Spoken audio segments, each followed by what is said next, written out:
कृष कपूर आज के बाद ये नाम नहीं भूला। I just want to write, ma'am. প্রেমের কাহিনীতে দুটি চরিত্র, কৃষ কাপুর আর ভানি বাত্রা।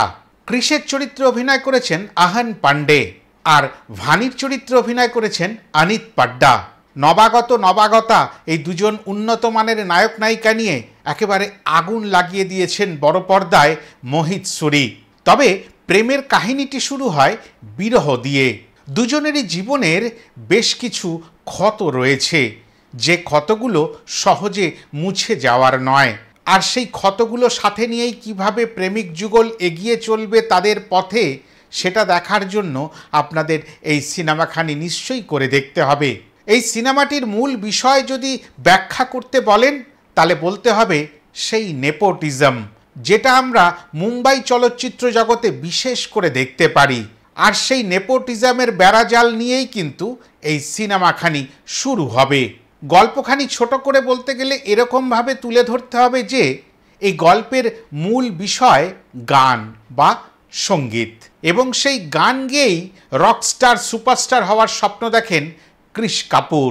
কিন্তু সে ধুন তৈরি করতে জানে, কম্পোজ করতে জানে, মানে মিউজিকটা তার সম্পূর্ণভাবে আসে, কিন্তু তার যে লেখনী সেটা তার দ্বারা সম্ভবপর হয় না।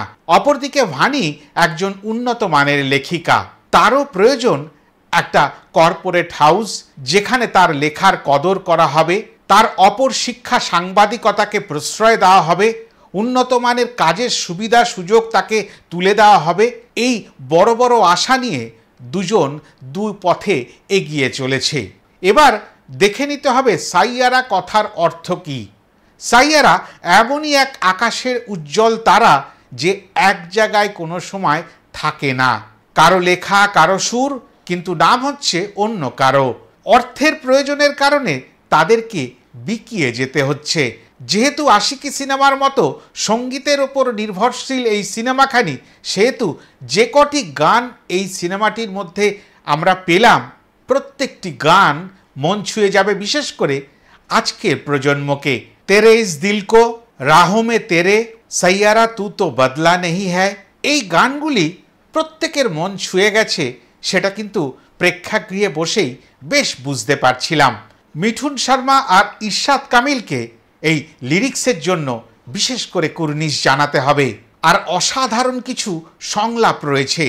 রোহন শঙ্করকে তার জন্য ধন্যবাদ জানানোর প্রয়োজন আছে। এতটাই বলার ছিল। আশা করি এই ভিডিওখানি আপনাদের ভালো লাগলো।